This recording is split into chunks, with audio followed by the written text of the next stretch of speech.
Hello ladies and gentlemen, my name is CousinDiego, and welcome back to another analysis video. In today's video, we are going to review one of my absolute favorite movies, Back to the Future.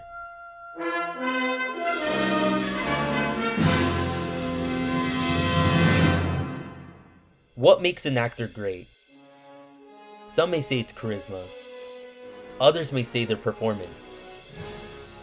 But for me, it comes down to how they can interpret the script and director's vision. In this video, we will be talking about Robert Zemeckis' 1985 film, Back to the Future, and why he, in my opinion, made the right call to cast Michael J. Fox in the iconic role of Marty McFly.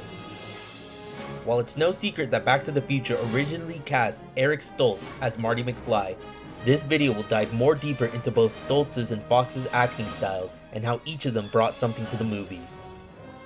When talking about acting styles, a good reference we can use to base these two actors from is The Art of Watching Films, 10th edition, made by McGraw-Hill. In Chapter 10, page 302 and 303, we get three acting styles: impersonators, interpreter/commentators, and personality actors. But for this video, we will only focus on two of these acting styles. Link in the description if you want to read the other style. So, to start off, impersonators are actors who wash away any semblance of who they were as a person to fit in the role of the character. This could be altering their physical, vocal, or personal features. A good example of this type of actor is Christian Bale and his numerous roles where he transformed entirely for the part. When it comes to interpreters/commentators, they are actors who play people closely resembling themselves, either in personality or physical appearance. They do not attempt to radically change their overall appearance, vocal, or personal features. Instead, they choose to interpret the role by filtering their best qualities onto the character, in turn modifying it to fit their own inherent abilities. An example of this type of actor is Benedict Cumberbatch, who plays roles where he has a sharp intellect and keen observation skills, like Sherlock, Imitation Game, and Doctor Strange.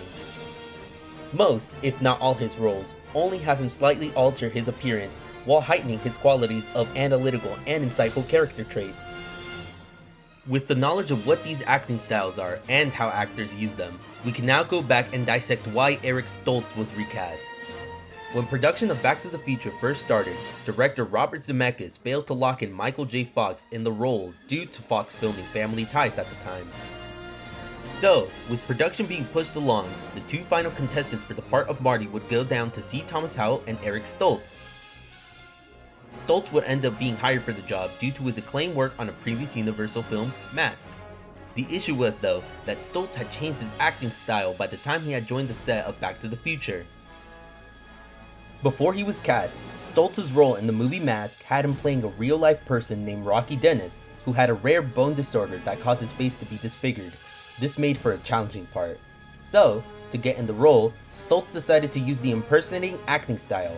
He decided to be in character the entire time, on and off set, to better understand the character. The movie would later be a huge hit with great reception towards Stoltz's acting abilities.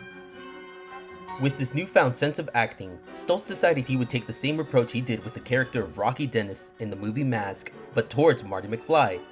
The problem would arise though in creative differences. While Stoltz saw the movie as a somber and even a tragic story, Zemeckis wanted it to be a lighthearted action-adventure movie. Contrast that to Fox, who when hired for the part, fit perfectly with the sense of adventure and comedy sought after by the director. This could be in part that Fox uses the interpreter/commentator style of acting, and had previously and currently at the time worked on the sitcom show Family Ties. While there isn't much footage we can use to compare and contrast with, since Universal vaulted Stoltz's footage, we can use the limited amount of scenes released to show you some examples. In this scene with Marty absorbing his surroundings in 1955, we get our first instance of how they approached it. Fox approached it with comedic timing, slowly being dumbfounded on where he is, stumbling, and being overall jerky in his movement, giving the scene a comedic tone. Stoltz, on the other hand, as described by how he viewed this film, approached it in a horrified and hasteful manner to get back at the task at hand. He pays no mind to the car or his surroundings for more than a couple of seconds.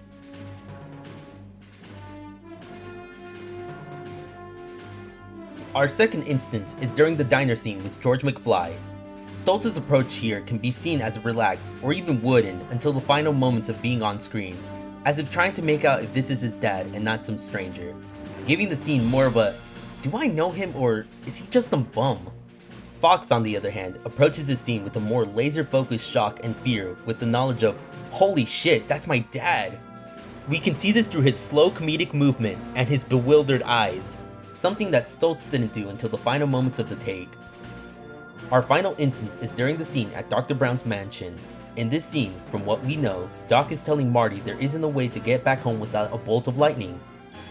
Fox's approach is more reactive from dreadful to hopeful, because as soon as the character Doc says bolt of lightning, Fox's character immediately turns around to confirm what he just said.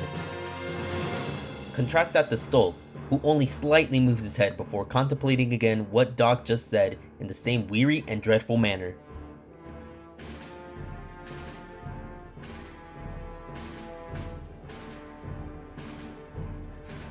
As Alfred Hitchcock once said, the screen actor has got to be more plastic.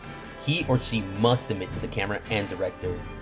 We can clearly see this with Michael J. Fox's performance, as every time he's on screen, you can see the intended vision by the director and Fox's perfect timing and restraint to not overtake a scene on camera. When it comes to Eric Stoltz's performance, while the way he viewed how the character should act wasn't out of the realm of possibility, it was just used for the wrong film. But just because method acting seems to be difficult for both director and actor, it doesn't mean it isn't possible for it to function.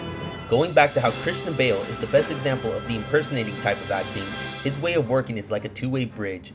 He not only works with directors to better understand the character and stops when they consider it to be over the line like in The Machinist, since he was going dangerously underweight for the role, but also adds input and ideas like the raspy voice for Batman. Perhaps this is why Stoltz's version of the movie wasn't working, since director Robert Zemeckis probably had trouble directing someone else with a different acting style compared to Michael J. Fox. But what do you guys think? Do you think Eric Stoltz would have done a phenomenal job as the titular character? Or do you think Michael J. Fox was the right choice for Marty McFly based on the footage compared? Please leave a comment down below and I'll see you guys in the next episode.